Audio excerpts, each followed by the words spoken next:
बोलो देवादिदेव 1008 श्री भगवान महावीर स्वामी की जय जय जय। अहिंसा परमो धर्म की जय जय जय। परम पूज आचार्य गुरुवर श्री विद्यासागर जी महाराज की जय जय जय। बोले परम पूज्य 108 यूनिवर्सिटी प्रमाण सागर जी महाराज की जय जय जय। परम पूज्य 108 यूनिवर्सिटी अरहत सागर जी महाराज की जय जय जय। नमोस्तु गुरुदेव, नमोस्तु गुरुदेव। मनुष्य के जीवन में अनेक प्रकार की दुर्बलताएं हैं। कुछ दुर्बलताएं ऐसी है जो हमारे व्यक्तित्व को अत्यंत क्षुद्र बना देती है, जिनके कारण हमारे व्यक्तित्व का गौरव और गरिमा खंडित होती है। ये दुर्बलताएं कुछ स्वभावगत होती है और कुछ लोग परिस्थिति से प्रेरित होकर ऐसी दुर्बलताओं के शिकार होते हैं। इन्हीं दुर्बलताओं पर प्रतिदिन आप सबके बीच चर्चा चल रही है। आज उसके क्रम में एक ऐसी वृत्ति की बात है जिसे बहुत हीन दृष्टि से देखा जाता है। आज बात है यह की, और यह का मतलब है याचना। याचना करना एक बहुत बड़ी दुर्बलता है।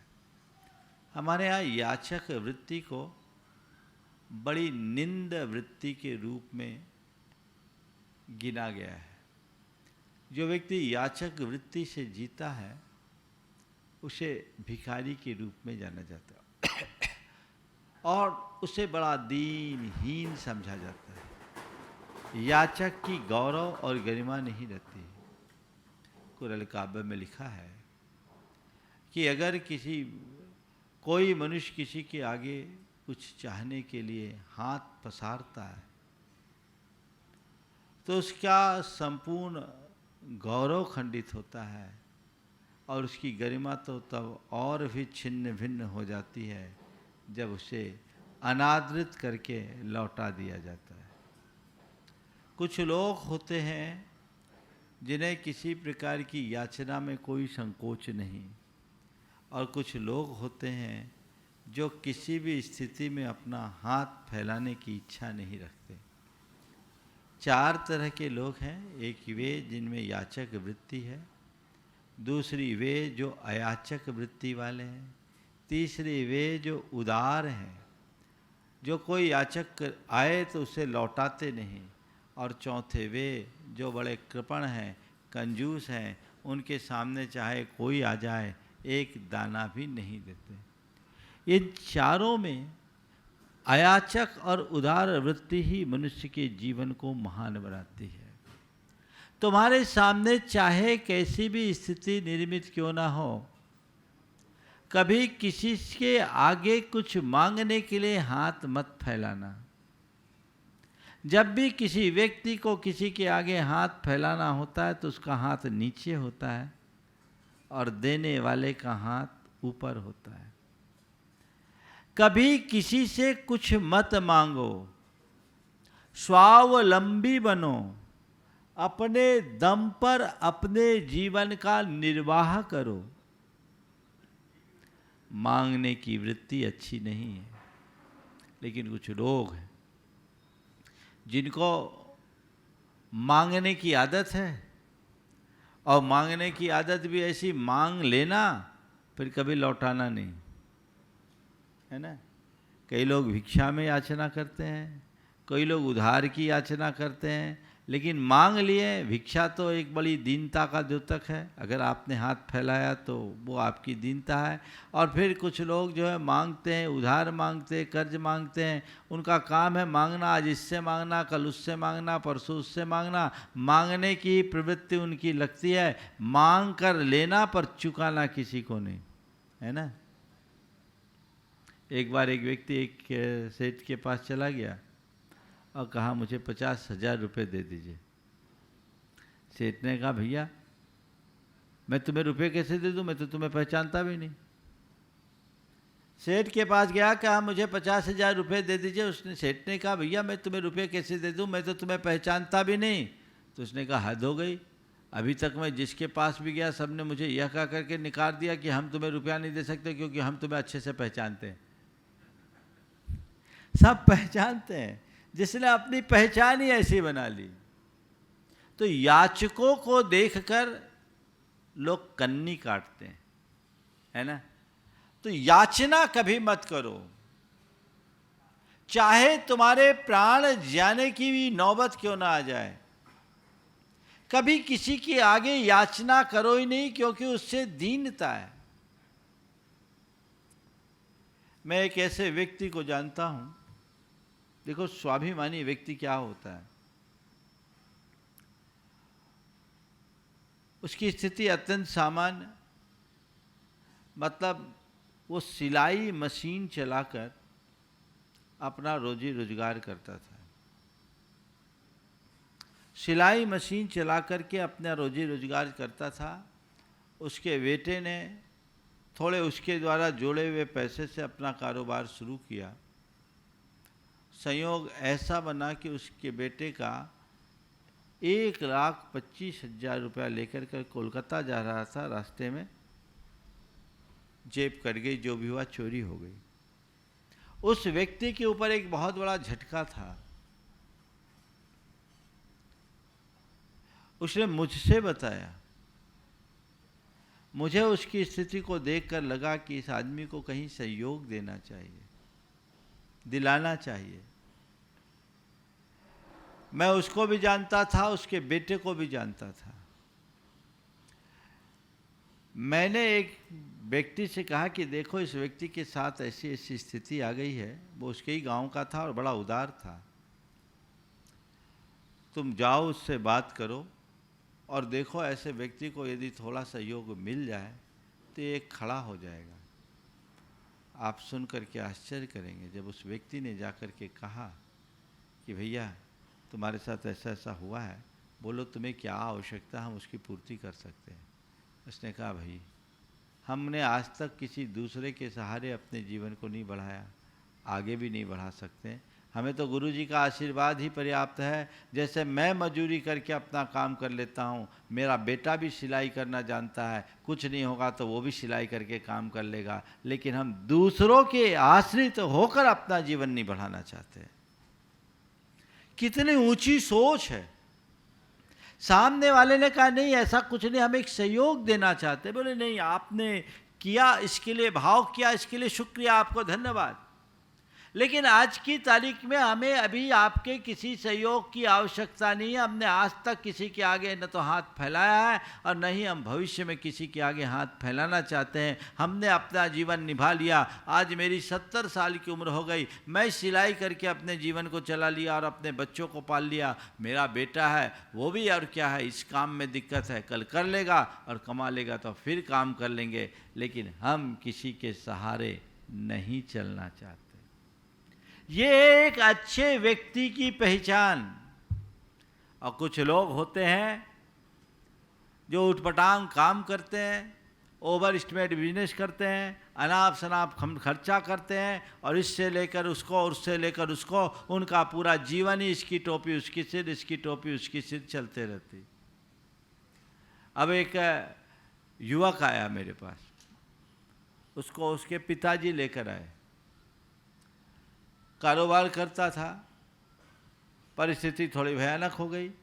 पिताजी लेकर आए, बोले महाराज जी इसको थोड़ा सा समझाइए, इसने बहुत कर्जा कर लिया, इसने बहुत कर्जा कर लिया। मैंने कहा क्या हुआ भैया?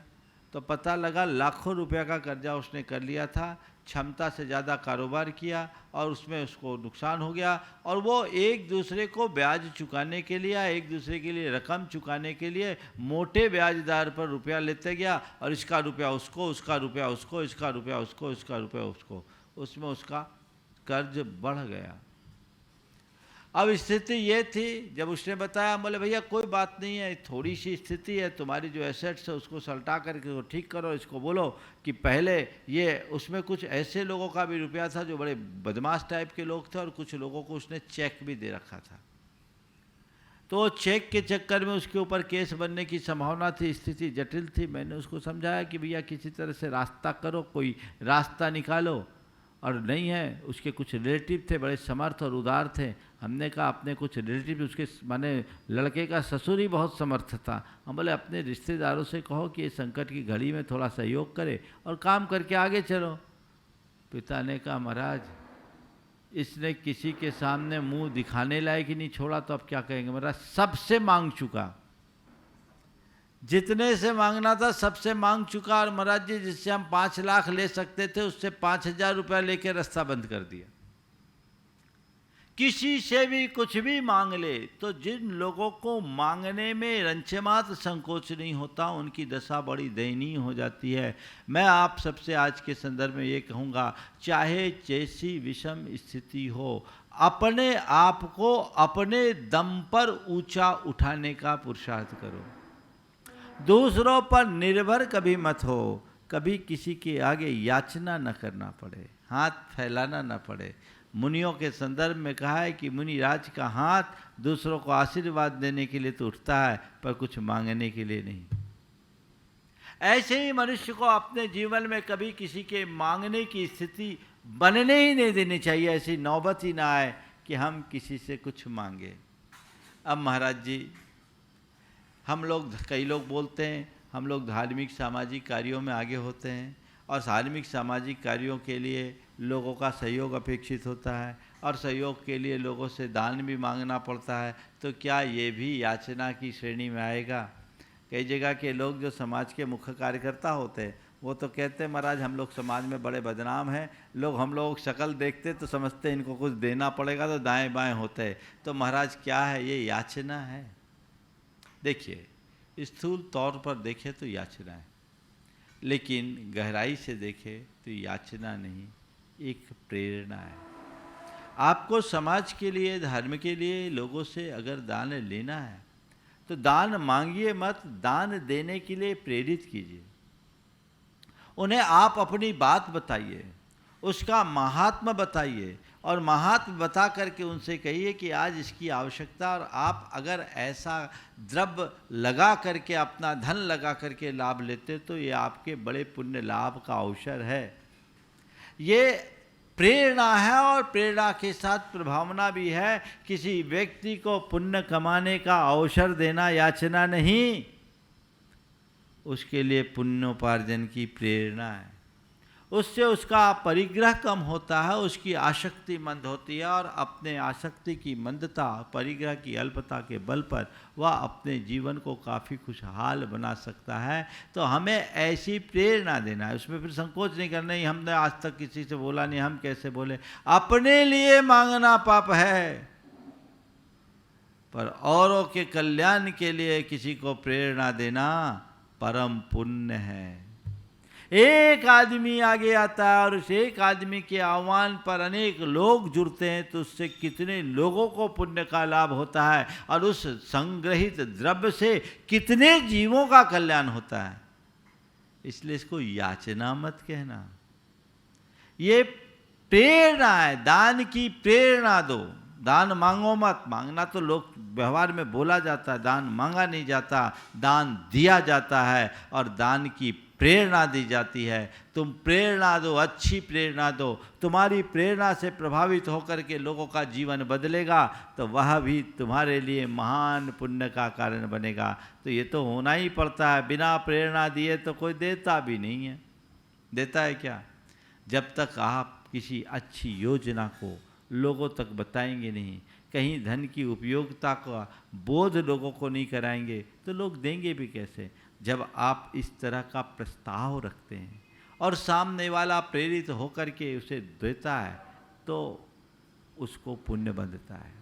पर धार्मिक सामाजिक कार्यों के लिए जो धन इकट्ठा करते हैं, उनसे मैं 2 सुझाव जरूर देना चाहूँगा। आप दान की प्रेरणा खूब दीजिए, पर दान देने का दबाव किसी को मत दीजिए। प्रेरणा दें, दबाव न दें। अपना प्रस्ताव रखें, पर सामने वाले को बाध्य न करें। ये योजना है, ये कार्य है। आप अगर अपना द्रव्य इसमें लगाते हैं तो ये आपके विशिष्ट पुण्य लाभ का निमित्त है।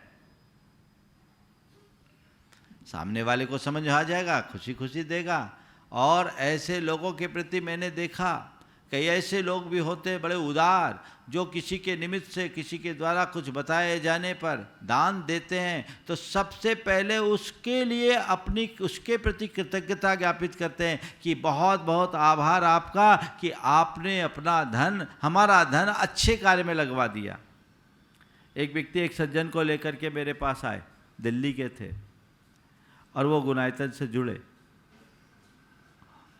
उन्होंने जब दान दिया और चीज़ों को देखा, समझा, तो उन्होंने कहा, महाराज जी आज मैं बड़ा कृतज्ञ हूँ इनका कि ये आपके चरणों तक मुझे लेकर आए, और गुनायतन की योजना को मैंने देखा तो मुझे लगा कि इस द्रव्य में, इस कार्य में जितना द्रव्य लग जाए उतना कम है। महाराज आज मैं जो सोच करके आया हूँ ये मेरा मंगलाचरण है, आगे भी मुझे देना है। ये भाव, ये क्या है? किसी को अच्छे कार्य की प्रेरणा देना महान पुण्य का कारण है। पर प्रेरणा और याचना में बड़ा अंतर है। भैया थोड़ा ही दे दो, कुछ भी दे दो, दीनता से कभी मत करना काम। आप कर सको तो कर दो, और सामने वाले का पुण्य प्रबल होगा तो वो अपने आप करेगा। ध्यान रखना, एक बात और ध्यान रखने की है, जब तक किसी का पुण्य प्रबल नहीं होता वो चाह करके भी दान नहीं दे सकता। दान देने के उसके भाव ही नहीं होंगे, तो उसके उस पुण्य की वृद्धि के लिए आप निमित्त बनिए। और ऐसे कार्य के लिए लोगों को प्रेरित करना चाहिए, प्रोत्साहित करना चाहिए, क्योंकि धर्म, संस्कृति और समाज या राष्ट्र का विकास तभी होगा। इसके लिए लोक में क्या कहते हैं? अपील करते हैं। क्या करते हैं? अपील, आह्वान, प्रेरणा। ये याचना नहीं है, ये एक निवेदन है। याचना में याचक का गौरव खंडित होता है, और अच्छी प्रेरणा देने से देने वाले और प्रेरणा देने वाले दोनों का मान बढ़ता है। तो कभी भी कोई अच्छा मौका आए उसमें एक दूसरे को प्रेरित करने में चूको मत। आपने अगर किसी अच्छे कार्य में कोई द्रव्य लगाया है तो आप ये बोलो, किसी और को भी बोलो, भैया देखो मैंने वहाँ द्रव्य लगाया, मुझे उसकी बड़ी उपयोगिता लगी, मैं चाहता हूँ तुम्हारा भी द्रव्य उसमें लग जाए तो बहुत अच्छा होगा। ये अच्छा काम है, तुम्हें अपना धन कहीं ना कहीं तो लगाना है, लेकिन ऐसे कार्य में लगाने वाला निहाल होता है। ये तुम्हारी प्रेरणा है, तुम अपने तक सीमित मत रखो, औरों को भी प्रेरणा दो। ये प्रेरणा देने से तुमने किसी एक को प्रेरित किया, और तुम्हारी प्रेरणा से प्रभावित होकर किसी ने दान दिया, तो उसके दान का 6वां हिस्सा पुण्य के रूप में तुम्हारे पास आ जाएगा, बिना दिए। अपने लिए मांगना दीनता है, और औरों के लिए मांगना नहीं, प्रेरणा देना तुम्हारा धर्म, कर्तव्य है। तो याचना की बात को याचना के रूप में देखो, याचक वृत्ति बिल्कुल ना हो, अयाचक वृत्ति के साथ जीवन जियो। धर्म के कार्य के लिए लोगों को प्रेरित करो, वो याचना नहीं है। अब कुछ लोग हैं जो भगवान के पास जाकर के भी याचक बन जाते हैं, है ना? क्या मांगते भगवान से? हे भगवान मुझे धन दे दो, हे भगवान मुझे संतान दे दो। एक हनुमान जी के पास गया, बोला हे भगवान मेरी शादी करा दो, हे भगवान मेरी शादी करा दो। बहुत देर से रट रहा था, हे भगवान मेरी शादी करा दो, मेरी शादी करा दो। तो हनुमान जी ने कहा मैंने खुद ही नहीं की तो तेरी क्या करूं?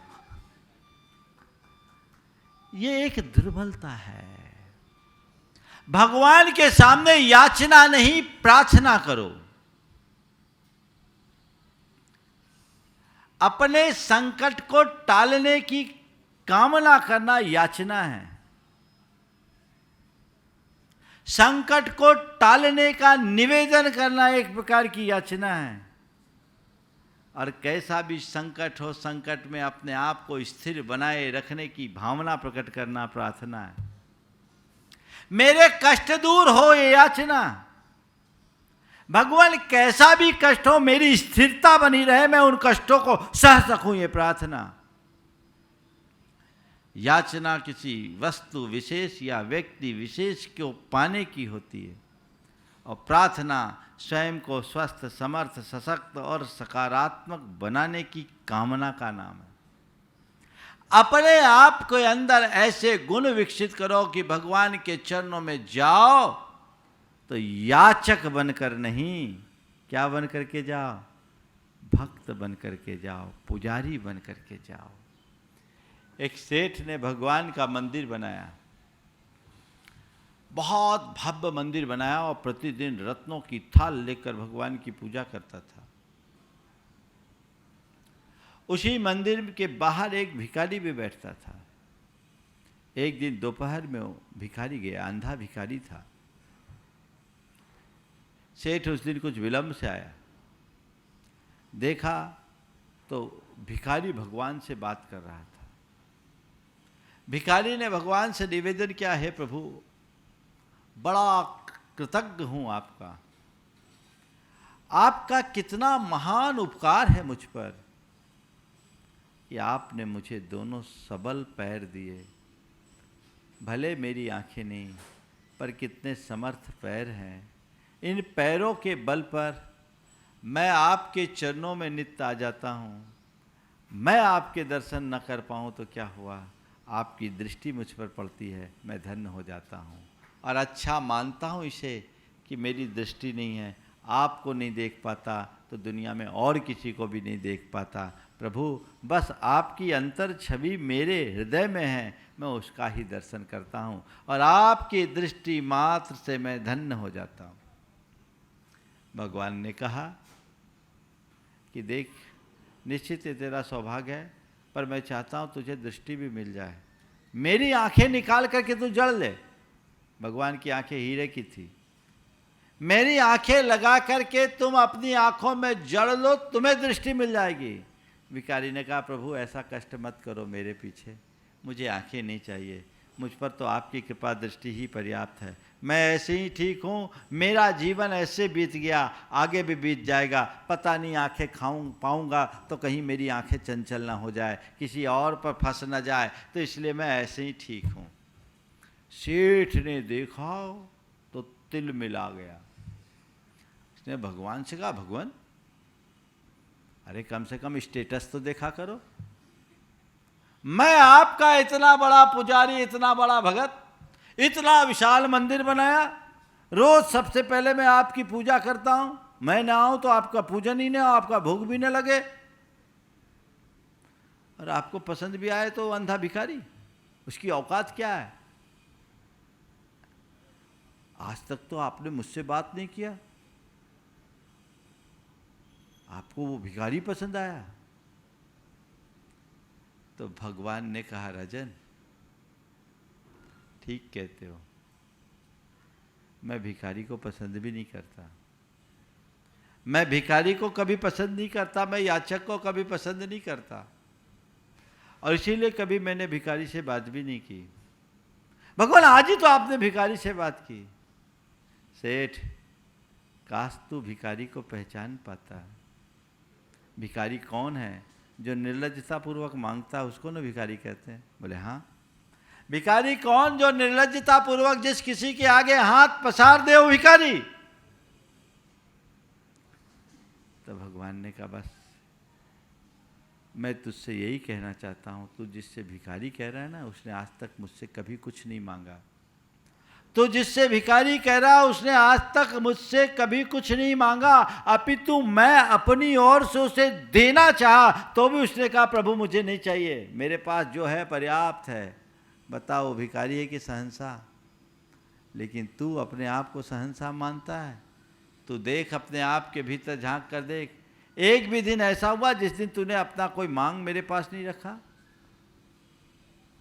तो एक मुट्ठी भर चावल मेरे चरणों में चढ़ाता और मांगता क्या क्या है? कभी तू मकान मांगता है, कभी तू संतान मांगता है, कभी तू पुत्र मांगता है, कभी पुत्री मांगता है, कभी संपत्ति मांगता है, कभी स्वास्थ्य मांगता है, कभी प्रतिष्ठा मांगता है। तू रोज तो मुझसे कुछ मांगने आता है, पूजा करने आता कहाँ है?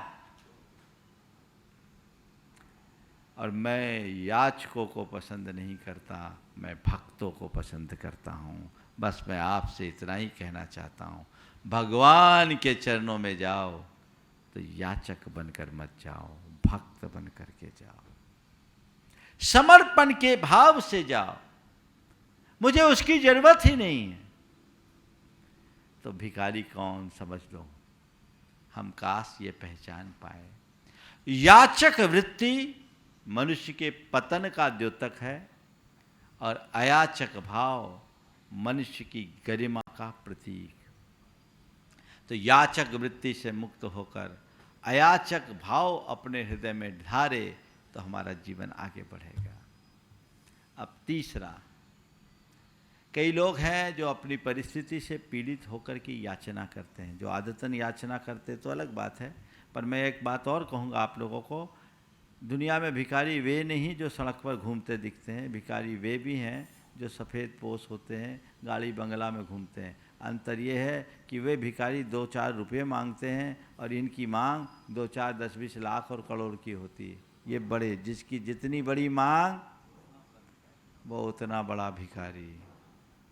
उस चित्त से बचो।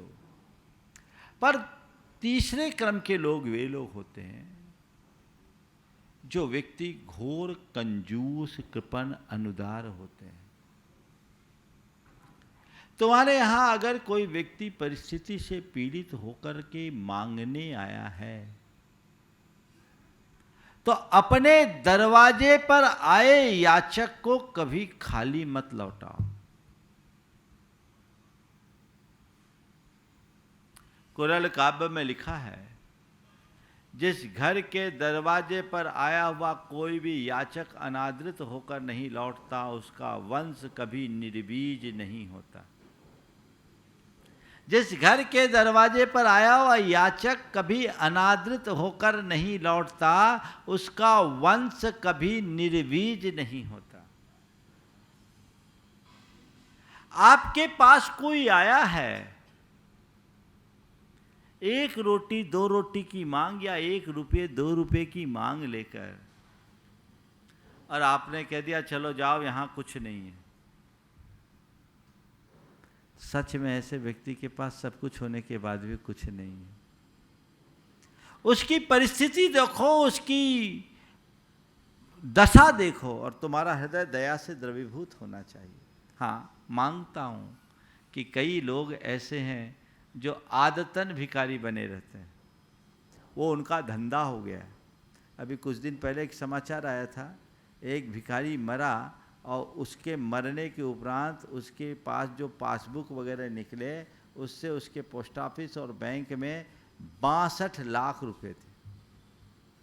पूरी जिंदगी भीख मांग मांग कर गुजार दिया। वो व्यक्ति अलग पहचान में आ जाते। फिर भी यदि तुम्हारे द्वार पर कोई आया है तो तुम्हें चाहिए कि समर्थ होते हुए उसे जितना बन सके सहयोग दो, असहयोग मत दो, उसे यूं न लौटाओ।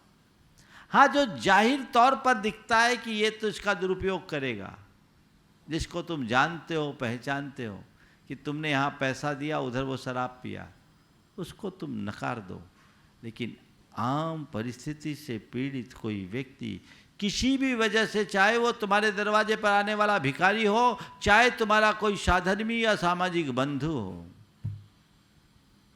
यदि वो तुम्हारे पास हाथ फैलाता है तो तुम्हारा हाथ उदारता से बढ़ते रहना चाहिए। कहते रहीम खान खाना बहुत उदार व्यक्ति थे। वे अपने दरवाजे से कभी किसी याचक को लौटाते नहीं थे। उनसे किसी ने कहा कि ये क्या बात है, आपने कोई आए उसको आप दान देते रहते हो, और दान देते समय उनकी आंखें नम हो जाती थी। तो किसी ने पूछा कि सीखे कहाँ नवाबजू जो ऐसी देनी देन, जो जो कर ऊंचो कियो त्यों तो नीची ने। हे नवाब साहब, आपने ये सीख कहाँ से प्राप्त की जो आप इतने खुले दिल से दान दे रहे हैं, और दान देने के लिए सामने वाला जैसे जैसे अपना आप दान देने के लिए अपना हाथ जो जो ऊपर उठाते हो, त्यों आपकी आंखें नीचे नम हो जाती है।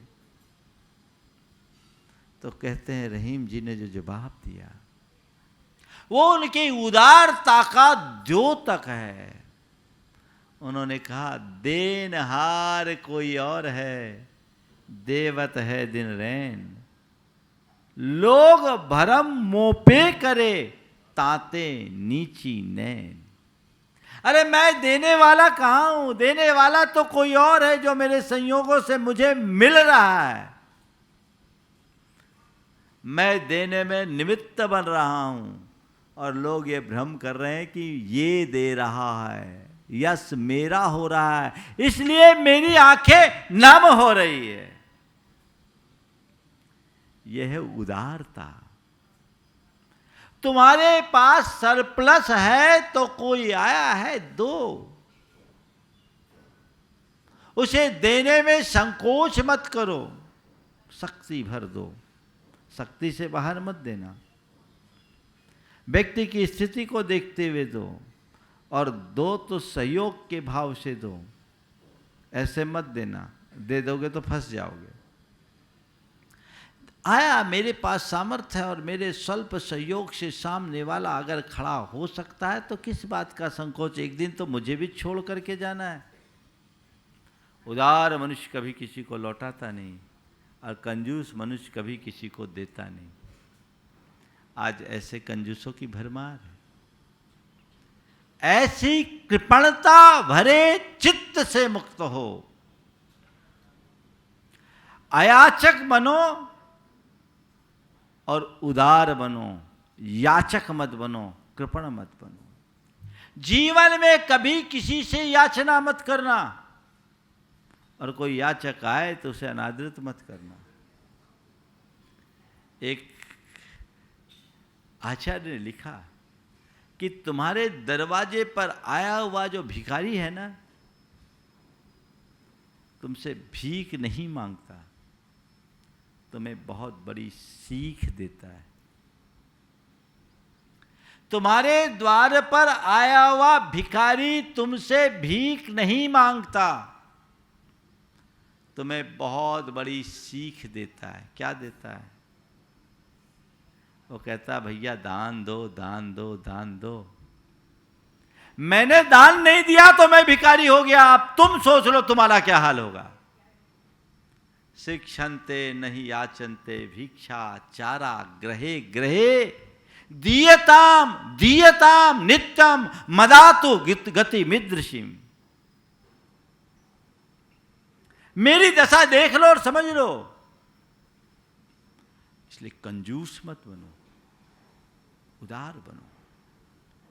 एक भिखारी था, 3 दिन से भूखा था। वो एक सेठ के दरवाजे पे गया, उनसे निवेदन करने लगा कुछ दे दो। सेठ ने कहा यहाँ कुछ नहीं है। भिखारी ने कहा कुछ तो दे दो। कह दिया नहीं यहाँ कुछ नहीं है। भिखारी भी ऐसा वैसा नहीं था।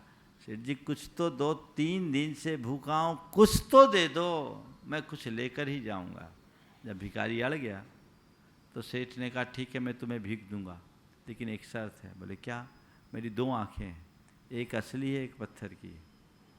मेरी दोनों आँखों में एक असली आँख है एक पत्थर की। यदि तुम सही बता दोगे कि कौन सी आँख पत्थर की है तो मैं तुम्हें आज जरूर कुछ दूंगा।